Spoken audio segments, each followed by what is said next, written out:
अब देखिए, पिछले 2 दिनों से पूरी दुनिया सिर्फ ये जानना चाहती है कि अमेरिका ईरान के साथ जो बातचीत कर रहा है, आखिर ये बातचीत ईरान के किन नेताओं से हो रही है। ऐसे कौन से नेता हैं? अमेरिका के राष्ट्रपति डोनाल्ड ट्रंप ने 2 दिन पहले युद्ध विराम का ऐलान करते हुए यह दावा किया था कि ईरान के साथ उनकी बड़ी सकारात्मक बातचीत चल रही है। लेकिन आज ईरान के विदेश मंत्रालय ने कहा कि अमेरिका के साथ उनकी किसी भी प्रकार की कोई बातचीत नहीं चल रही और उसने अमेरिका के बातचीत के प्रस्ताव को भी खारिज कर दिया। ईरान के मुताबिक अमेरिका इस बातचीत को लेकर पूरी दुनिया में अफवाह फैला रहा है। ईरान ने यह भी कहा कि अमेरिका की कूटनीति पर भरोसा नहीं किया जा सकता, वो बातचीत के नाम पर धोखा देता है। ईरान ने यह मांग रखी है कि उसके खिलाफ हर तरह के हमले तुरंत बंद होने चाहिए और ईरान को यह पक्की गारंटी मिले ताकि भविष्य में फिर से कोई युद्ध ना हो, तब हो सकता है कि वो बात करे। ईरान ने कहा है कि युद्ध में हुए नुकसान का ईरान को पूरा मुआवजा मिलना चाहिए और युद्ध उसी समय खत्म होगा जब ये सारी ईरान की शर्तें मान ली जाएंगी। अब पूरी दुनिया ये सिर्फ ये जानना चाहती है कि अमेरिका की ईरान में आखिर किन नेताओं के साथ बातचीत चल रही है। पिछले 2 दिनों से दुनिया भर में तमाम खबरें और अटकलें चल रही हैं। बातचीत और नेगोशिएशंस के दावे किए जा रहे हैं। ये बताया जा रहा है कि अमेरिका की तरफ से एक बातचीत करने के लिए अलग टीम बना दी गई है। इसमें कौन कौन लोग हैं? ईरान की तरफ से भी कई लोगों के नाम लिए जा रहे हैं। कहा जा रहा है कि ये किसी तीसरे देश में जाकर बातचीत करेंगे। प्राइवेट प्लेन में यहाँ जा रहे हैं, प्राइवेट प्लेन में बैठकर वहाँ जा रहे हैं और दोनों के बीच में बातचीत चल रही है। लेकिन आखिर ये कौन से नेता हैं जो बातचीत कर रहे हैं ईरान के? क्योंकि ईरान ने तो आज बिल्कुल साफ कह दिया कि ऐसा लगता है कि अमेरिका ये बातचीत अपने आप से ही कर रहा है। ईरान इन सभी खबरों को अब तक खारिज कर चुका है कि ना तो कोई बातचीत हुई है और ना आगे होने की संभावना है।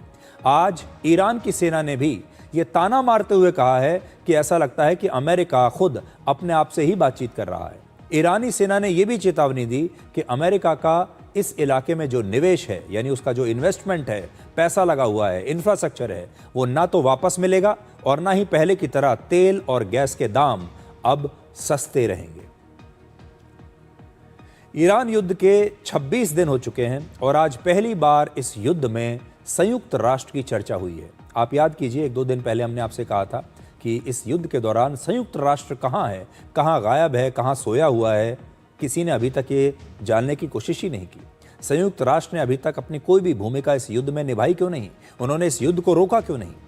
आज सऊदी अरब, यूएई, बहरीन और ओमान जैसे देशों ने यूएन ह्यूमन राइट्स काउंसिल में ईरान के हमलों को लेकर शिकायत की है।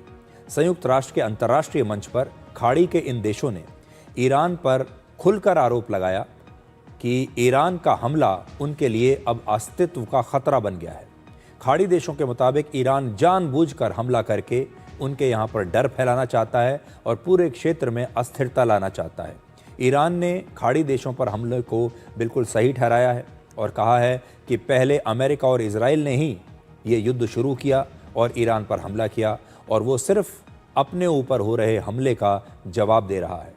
खाड़ी के ये देश अब ईरान के खिलाफ एक प्रस्ताव ला रहे हैं संयुक्त राष्ट्र में, जिसमें ईरान के हमलों की निंदा की जाएगी और इन हमलों से हुए नुकसान पर ईरान से मुआवजे की मांग की जाएगी। ये सारे देश अब चाहते हैं कि संयुक्त राष्ट्र इस पूरे मामले पर निगरानी रखे।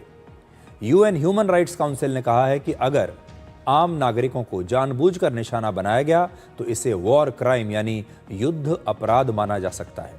इस युद्ध को 26 दिन हो चुके हैं, लेकिन संयुक्त राष्ट्र अब तक इस युद्ध में कोई खास भूमिका निभा नहीं पाया और न ही युद्ध विराम के लिए वो किसी भी भूमिका में नजर आ रहा है। ये दुनिया में शांति के सबसे बड़े मंच की सबसे कड़वी सच्चाई है। विडंबना यह है कि दूसरे विश्व युद्ध के बाद संयुक्त राष्ट्र की स्थापना ही इस उद्देश्य के साथ की गई थी कि यह मंच भविष्य में दुनिया भर में होने वाले युद्ध और संघर्षों को रोकेगा। खाड़ी देशों ने अब ये शिकायत संयुक्त राष्ट्र में जाकर की है, लेकिन संयुक्त राष्ट्र के पास क्या वाकई इतनी ताकत है? संयुक्त राष्ट्र इसमें क्या भूमिका निभा सकता है?